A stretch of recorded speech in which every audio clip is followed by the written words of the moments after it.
One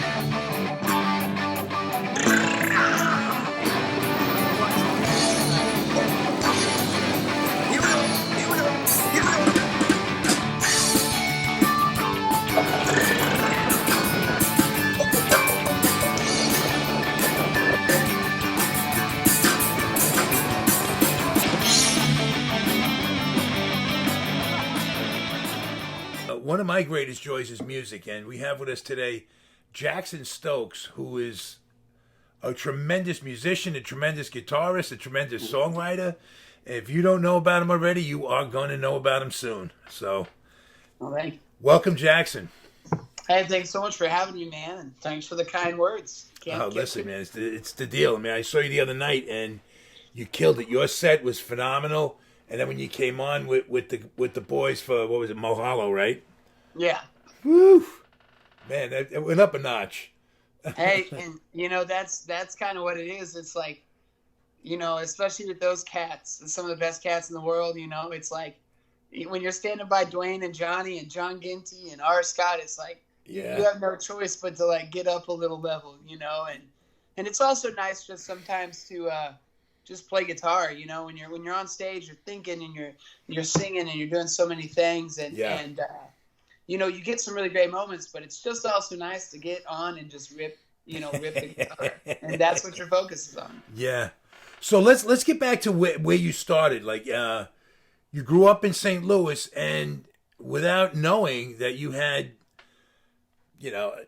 Devon Allman living across the street from you, you're already playing and finding your own niche, and just starting your journey, and then all of a sudden, what happened there? Well, it's kind of a funny story because I got really into classic rock, and I wasn't playing anything yet.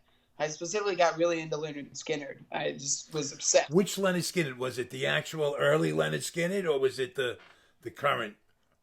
I mean, it's early. It's got to be early. I did go see the current in concert, but no, it's the early stuff. I had a greatest hits record that was all the stuff pretty much up through like All I Can Do Is Write a Song acoustic. Oh, dude, Oh man, I grew up with that too, and that was some of my favorite stuff listening to. It just hits that place, man. He's a great songwriter, Ronnie. And oh yeah, man, and his voice, just his deliveries, and it just caught me. And I'd kind of liked some music before, but that was like nothing. That was like, oh, this is over. And I went and saw a concert in St. Charles of Leonard Skinner, and I came home the next day, and I was like, man, I should really play guitar. So I just picked it up, and the first 3 years was bringing it everywhere. You know what I mean? Like bringing it to family gatherings, and that was it. And I remember hiding from my friends because they would come knock on my door, and I just wanted to play guitar. And I mean, and I wish I had time for that now, but I'm really glad I invested the time when I had. So I got really into that, and just classic rock of all kinds, Zeppelin, like the normal greats. And then I remember I watched the PBS series on the blues, which I mean, this must have been Martin Scorsese's, and that was the next step up of like, holy crap, that just like what was it about blues that struck you? Wow, that's a great question. I think there's just something. I love indescribable things, and like I think in music we can equate so many things to how quick you play notes and how someone does this, but there's also something about indescribable qualities, and I think the blues has a lot of that. More, it's like everyone says, it's from the soul. It's very unadulterated, and it's very authentic. And if you're not authentic about it, then you can't play it. And there's something like that to where I just think there's something intriguing about how you can learn all the scales and everything in the world, but if it's that delivery and that passion and also just the groove and the rawness, just something spoke to me. And it's real, man. It's real. It's pain is pain, and it's clear to you what you feel. Right? Yeah, exactly. And that's kind of what I'm trying to transfer into my music too. Is I'm not necessarily a strictly blues player by any means, and especially because I love blues. I'm an Yeah. aficionado, so like I kind of know I can't play it. Does that make sense? Not Like, at all. No, but because I've heard you play it, and it's yeah, wonderful. yeah. But I meant like traditional, straight ahead, like really blues purist type things. And what I love, that's just what I love about it is that's what gravitated to me, and the simplicity and the delivery, and a lot of times it's just groove too. I love Yeah.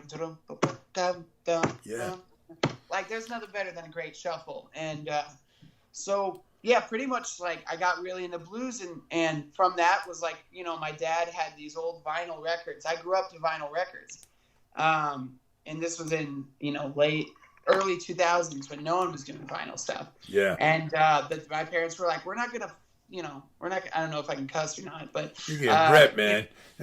we're not gonna. Fuck it, just go for it.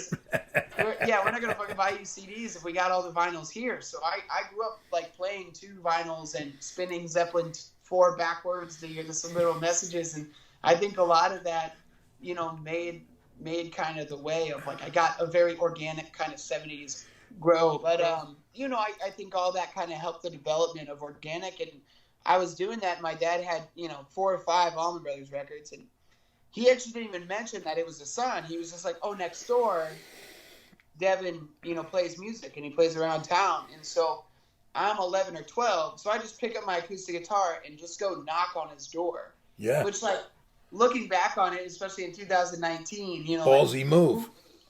Yeah, very bold move. But Yeah. ignorance is bliss sometimes. Yeah, so, thank God for that. Yeah, and he opened the door and was just like, oh, like, I'm sure taken aback, and he said, play, and he was like, you want to play something for me? And I did, and you could definitely tell, like, oh, this is not just a kid who bought a guitar for Christmas. This is someone who's passionate. And he would have me over and, like, lend me guitars. Hey, man, I'm not playing this guitar. And I got 5 of them. Can you? And that's nice because I'm 12. I don't have any money. And, like, yeah. Like, my parents weren't, we're not poor, but they're not, like, spenders. So that was amazing. I got to try things out, and then I started writing songs, and I was in like a high school garage band. And this is right when Devon was touring most of the time too. So it ended up kind of coming to an apex right when I was about in college, early college. We kept up just as friends, and I went over to his mom's house, and we were just hanging out, kicking it by the pool, catching up, and I had this disc of songs that I wrote, and I had this week of epiphany, and I wrote 5 songs a week, and I remember I was like, should I show it to him? Like, I don't want to be that guy. Should I show it to him? And God, I'm fucking glad I did. And I was just like, hey, would you be willing to, like, listen to these real quick? And he's like, okay. So we went up in the room and turned it on, and he listened to about 30 seconds, and he turned it off, and he goes, here's what you're going to do. He's like, you're going to create a band. He said, you should do this. He's like, you have got it. And I remember I told him, I said, yeah, but I'm going to get like a good singer. I'm not going to sing. And he's like, no, you should sing. And I was like, really? Because I didn't sing at that time. And he's like, no, you have a unique voice. And that voice is interesting. And so he's really the proprietor of me even singing too, which has been a separate journey besides guitar. And he was like, let's go down to Memphis and make, an EP. And I was like, everything just changed, Yeah. And that's the unique part of our journey was like people ask kind of, Devon kind of showed me some things musically, but it's more just about he instilled belief. Letting you be you. Like he believed in, like he heard what you did. So let's go with that. Yeah, exactly. And that's the cool part about it. And it's even still that is he helps me, find myself or find my way. And rather than always like dictating things, which I think is beautiful, and from that, I just grow. So it's kind of like it's just guidance, but we're still, going together. What's your inspiration to start your process in creating a song? Like, do you have specific things, areas that you like to go to? Like, if it was blues, there'd be a certain theme, to what motivates you or inspires you. Do you have anything specific? Yeah, it kind of depends on what songwriting phase I'm in, because I like to switch things up. And but I would say mainly I would say I write groove up. So I have a riff or a groove because I've studied, probably the thing I've studied most is grooves and claves and different patterns, and that's just how I listen to things. I like it to make me move right away. Yeah. Having said that, the more older I've gotten, the more I've just learned to really love a simple melody and like guitars, but that's a separate thing that I'm kind of getting into now. But for a lot of these songs, it was really about the starting with the groove. And I remember for that song, it was just dum dum dum dum dum dum dum dum, and then having that, and then kind of, coming up with things and just going from there. But also a lot of different songs have started a lot, organically for me as well. Some of them I will purposely write to where I'll say, you know what? I'm not even going to be in with the guitar. I'm just going to write a melody with my mouth. Because sometimes a guitar since you know it so well, it may hinder how you do it. There's not that total. It'd be less organic? Yes, because it's and this isn't all the time, but when you know something really well, you get in tendencies or boxes, and so you always go to that one thing. That's why if you switch guitars, like if you're writing on a Strat and then you play an acoustic guitar, you're gonna write something different. And so I try to keep that in mind of different types of songwriting, and but a lot of those are written very groove first, kind of riff first, and then I kind of let the groove dictate the melody, because that melody's got a line right in that groove. And so that's what's kind of unique about me, I would say, is that I write groove first most of the time. But really lately, as I'm writing for my second record right now, I'm really just trying to focus on what I just call like Willie Nelson, like line delivery, whatever comes up, right?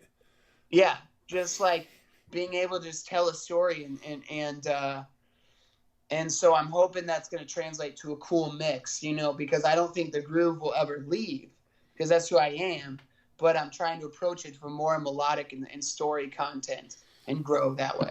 So do you incorporate a lot of your own personal experience into your music as far as your songwriting goes?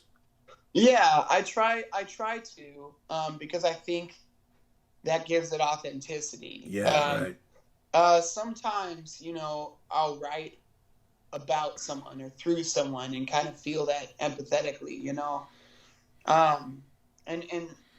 because, I've been very blessed with, like, I'll be the first one to tell you, I haven't, like, no one has an easy life, but I haven't a hard life. Like, I didn't come from the streets. I didn't, so. Yeah. And but having said that, I've worked hard. We all work. We all get up. We all have good days. We all have bad days. And so I write a lot about that. And sometimes I just write through other people's kind of eyes. If I see a story that I feel even attaches to me, I would like to rewrite it and then hope it affects someone else or resonates with someone else as well. Right, but you don't have to hit some kind of rock bottom necessarily. I think there's a misperception about that kind of writing about blues and pain like that. It's like if you have not lived it, then you shouldn't do it. It's almost like that's sacred. For Allman Brothers themselves, I mean, they were these white kids with long blonde hair playing this music. Yeah. And let me tell you what they did to it was they exposed a whole different generation and a whole different audience, a whole nother genre per se to this music, because of how they interpreted it, right? And then there was the English musicians, Clapton and a lot of they interpreted blues, but some of them went through their stuff. Obviously, there were hard times, but it's subjective to who Scott Sherrod, right? Yeah.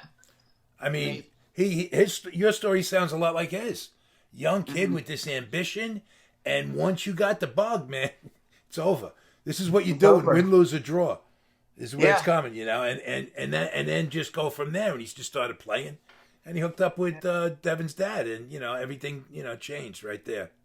Mm-hmm. Amazing. Yeah, and it's all about I think, because I've been blessed with opportunities and coincidental things that happen, but I've learned to be like, it's all about, are you ready to take advantage of that opportunity? What is the definition of luck? I know it, but you're gonna say it better. 95% preparation, 5% opportunity. Yeah, that's. Or the other way around. You can make it, whatever it is. It's like these things, if you're not ready when the door opens, it's going to be tough, right? Yeah, exactly. And like in a good way, like right now, since it's just started, this is the perfect time for the door to opening. It took a little bit. This record's been in process for a couple years now. When I was off tour and on tour, and then I also toured with the neo soul artists, and so, but now everything's really coming together in the beautifully like right timing of everything, and so I'm just blessed, man, and trying to write it and trying to work my ass off, Right. Yeah. And so you were touring with Devon for a while, right? With the Devon Allman project. Yeah, I was in the glue period between. I was the last year of the Devon Allman Band, so we did a tour of Florida, then we did like 2 months in Hawaii and Australia and Europe, and then that's right when Greg passed, right after that. So we took a 6-month sabbatical, I guess that's the word, or hiatus. And while Dev was kind of working on his direction and where he wanted to go, I helped kind of put together the DAP, in a way of just like, he asked me to find some players in St. Louis that were good and reliable. And John Lum, the drummer of the Allman Betts Band, and Devon and I met R. Scott, the percussionist in the Allman Betts Band and the Devon Allman Project together, actually. And, Justin Corgan, who played in that. So all last year, that was me as well playing. And then Dwayne came on, and it became like more of this collective, which was really cool. And having said that, I got to learn so much from Dwayne and John. What an opportunity. I mean, what an opportunity. Yeah, it was, and I still, like, every day probably think about, that of just, like, there's something that they instilled on me that I'm using every single day. And it's just so nice. That's why it's even serendipitous that I'm opening up for them now, because it's like I'm back, but I'm, like, back doing my own thing, Yeah. And so I was there pretty much for 2 years. I was touring with Dev besides a little hiatus, and with the Devon Allman Project, we were a year solid on that bus, just going and going. And has that changed you at all? Like having that experience as it just, as a dude, I mean, it's a whole nother way of living, man. It has, man. I learned so much about myself. Yeah. And I think it's the same with when you're in a relationship with someone and you move in together. It's like you learn a lot about that person, but you learn a lot about yourself, because now there's someone to call you out, someone to be like, oh, you do this a lot, even if it's funny, like, man, you put on your deodorant weird. I'm not saying this, but it's like, and you're like, how am I putting my deodorant on weird? And then and it's like, because you've never been with someone to do that with. And that's kind of a silly example, but I really learned a lot about patience. I learned a lot about just staying calm and soaking in a moment, and knowing that you don't have to be in control all the time, and that's fine. And then the main thing I learned is just a lot of lessons in just professionalism. Because you don't have time not to learn it. It's either you learn it or you're gone. Yeah, right. So, it's like now doing this tour I knew exactly what to expect, and it was like easy for me, because it was just like, oh, going back to work, Yeah. And the best part was just it totally changes your perspective on a lot of different things. But I think the main thing is just staying patient and taking it one day at a time. And it's like any other thing. It's a job, and it's the best job in the world. But you got to show up on time and do all that. And you can have fun. We have fun, but you got to. For me, it's like I have fun when I've done the job right. If I have a bad show, I'm not ready to hang out or party or anything. Like, I want to party after I killed it. Yeah, right. And so, that was some of the stuff I learned. And then, I could go on about little things. You plug your guitar in this way, or, you sound check this way.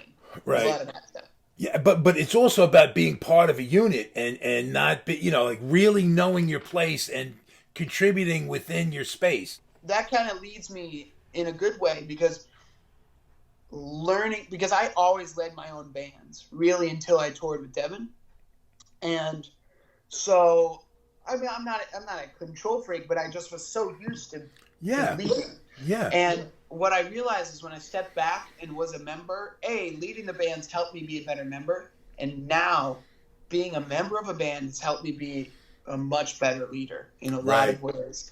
And just seeing it, the empathy from both different ways of, you know, you're working for me, but we also got to live together, you know, just all that stuff. So right, but there's a lot of subtleties within there too, because to be the leader and to have your ego stay in check so that you get everybody to be in sync. I mean, as a leader, listen, to be a musician, there's you have to have a certain level of ego. I mean, just to go out there and strive to be that and be the one on stage, and then to be able to just get that in the right size and to be part of the unit, and that's a lot of work sometimes. And for me,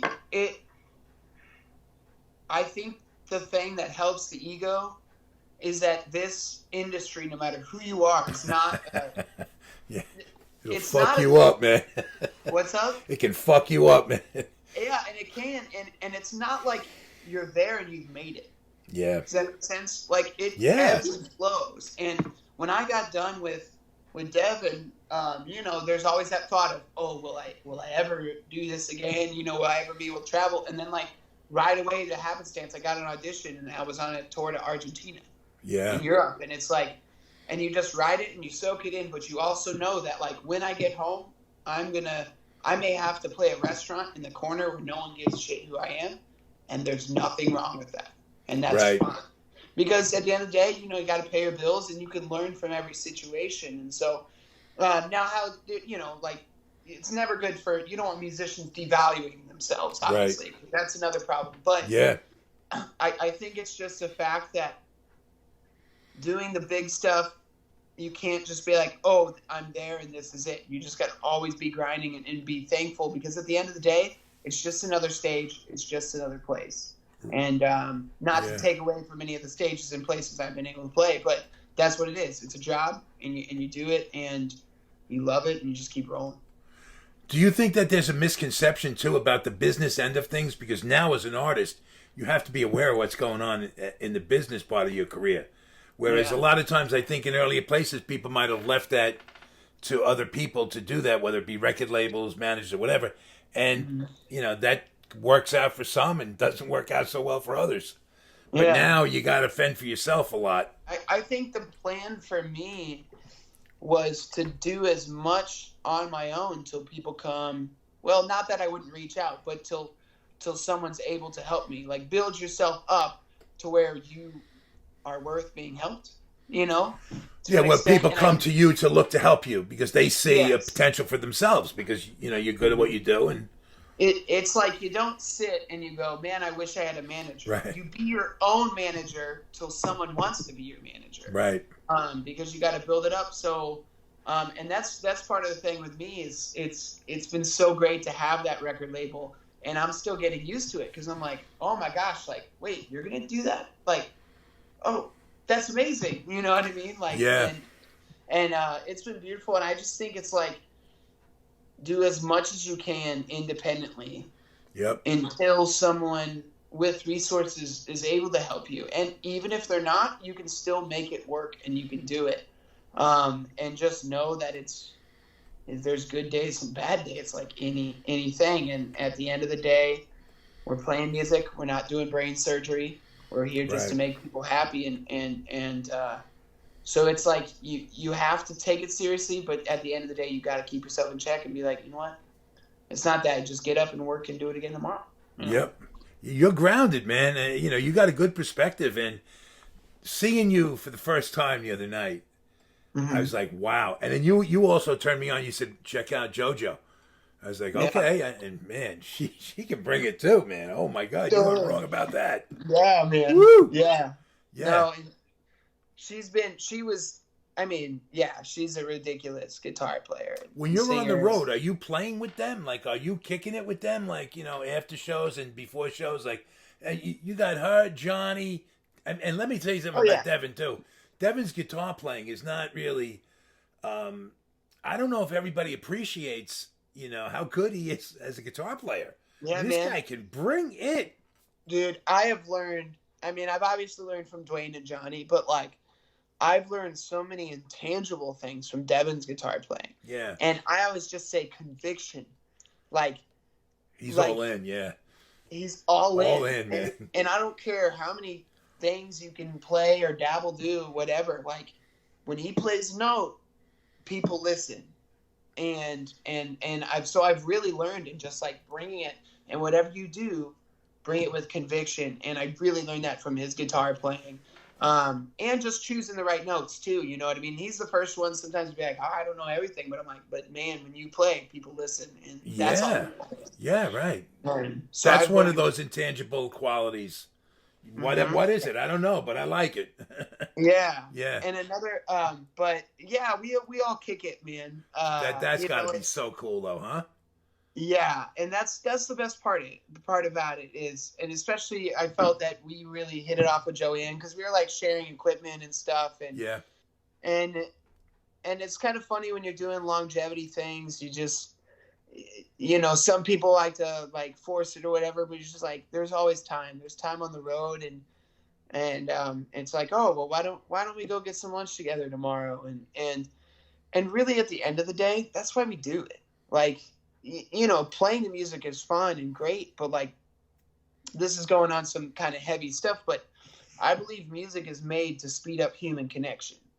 It's that's the number one thing it does, is because in the fact that you can play a guitar solo in a 2,000 seat theater, and a person in the way back is going to want to give you a hug after the show, and that's powerful. Because think of all the people. I mean, you're New York, right? Think of all the people that pass each other. If someone just came up and gave me a hug, that would be weird. But you probably, if you're in New York, you're gonna punch that fucker right away. Exactly. And so it's like it speeds that up, and especially when you're playing together on stage and things, and at the end of the day, we're all looking for the human connection. We want to make new friends. We want to see new things together, and the right people in the business want to help each other out as well. And that's another important thing, is like, this thing is not a competition. Just because someone buys your record doesn't mean they can't buy my record. So why don't we just try to work it together? Yeah, well, that's good insight on your part. But like, I don't even play an instrument.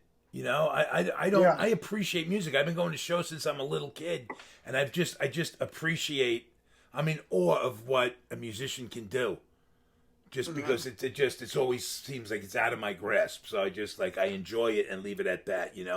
But but I'm into the whole scope of it. So. When I look back and I still think right now some of the most fascinating stories from the late '60s, and that it was like, oh, Delaney and Bonnie jamming, and you hear stories about tours where these great artists were like together, and they were just kicking it because they were in the same room for no other reason, but they were there. But it's and magic would happen. Now, what you just talked about, that's what makes me think about. Are you aware, like that? I guess you can't be. You can't think 30 years ahead, but you're in there and you're in the middle of it, and you're on par with these other musicians, and you're part of something that's really cool. That 30 years from now is going to be looked back upon and go, yeah, that was a special time. You can't really project, but can you appreciate the moment? I guess is what I'm trying to say, for being that cool. Yes, it takes a conscious effort, because as we've talked about, I'm like a work first person. Yeah. And the way I approach things is very, it's that medium between, you want to respect the moment, but you also can't let the moment grab you too much. You can't like let it control you. Yeah. And so, which we all battle with in all of our careers. But so for me, it's like I've really learned, and through touring, I think, is to just stop. There's a lot of times, like, we were all sitting behind, we were sitting by the bus, and everyone's finishing their drink on the last night of the run, and we were in a big circle, and it was like the whole ABB and Joanne, and it was just happened. It was just, and that's, that's a moment where I go, man, enjoy this, because this is beautiful. And all these people are so busy. It takes so much time and resources for all these people to get together, even for 5 minutes. And so I've been really conscious of doing that. And I think it's important on all levels, because there are definite times where, like, I remember playing like the track and field formal in college, and like 50 college kids all sweaty jumping up and down, and you know, even that, I think we got paid $100 for 6 people, you know, but I'll always remember that moment. And it's about taking those snapshots and also realizing that this is a long game. Like, these are people that you may be working with or cross, or whether you're working with them professionally or not. Like, maybe when you're out in LA, let's go get a bite with Dwayne or Johnny or something. Yeah, right. And that's the beauty of it, you know? And so it's, you just take a snapshot and you go, you just try to wake up and be very, very blessed on what you do. And I think you return the blessing of luck through, like, working hard and trying to take as much advantage of something as you can. This is impressive that you have that perspective that you have. It's simple. It's grounded, and it's almost a contradiction in a sense. And I don't want to sound like a geek or anything, but I mean, when you were up there playing, you were like jamming, and you would think that you can't get that good without being affected some way. So just to see that you got the rest of who you are in place, and then you can just step it up and bring that almost alter ego with you, right? Yeah. In a sense. I mean, because that was you killed it, man. I just got to say. Well, thank you, but that is part of it. You know, it's like football players, you know, that they talk about. It's like some of the meanest people on the field are the nicest people off. And it's probably not a good idea to come home and start tackling your family, right? No, and I mean, some not too, but I think that is part of it, and you know, it's a show, and that is when you step on stage, like, you're a little different, like, you're not, you know, but it's also good. It's good to have that dichotomy. It's not that you're fake, none of it's fake, but it's like, you know, I can't be this all the time, and this all the time. Yeah, exactly. Yeah. Listen, I don't want to hold you up. I'm really grateful that you took the time to do this with me, and you know, and for anybody out there, you got to keep your eyes out, you know, for Jacson, because man, I'm telling you, you're going to break it. Thank you, without a doubt. And hopefully we can do this again, and we'll keep this going, because it's a pleasure. It's an absolute pleasure. I love it, and thanks for squeezing in. I got the busy day going to different things, but my pleasure. Trust me. In a great way, I could do this for another 2 hours, I'm sure. Yeah. Oh, well, believe me, so could I. But I don't want to. I don't want to be like. I don't want to hold you fucking hostage. Yeah. You know. No, I'm really grateful. I really appreciate it, man. And this is what it's about, like we were talking about. So. Yeah. So how do they follow you? And somebody that's watching this wants to get on board and jump on the train. Yeah, JacksonStokes.com. You know, we got an email list there. We're also on Instagram, Jacson Stokes Music, or at Jacson Stokes Music. We're on Facebook, Jacson Stokes. And we actually have a video out for Time Is Now as well that you can find on our website, and also on all the social media stuff. And, you know, like, this is still relatively new, so, you know, anything helps, and find us there. Give us a like, give us a share. You know, and thanks to everyone who's been buying the record or streaming the record. It all helps. Go straight into the gas. Yeah. So and it's been really humbling. This first run's been awesome, and there's much more things coming in the future. We already got some dates with the ABV for 2020. So good for you. Oh, that's great. That's thankful. Great to hear. All right. Yeah. Well, listen, once again, thank you so much, and we'll do this again. I look forward to doing it again. I dig deep, man, but I didn't want to get crazy with you. You know what I mean? But you know, you can go there. I know that. Oh, I can go there. Hey, but it's always good to look forward to next time. Absolutely. Exactly. All right. Thanks, buddy. Hey, thank you. Much love, brother.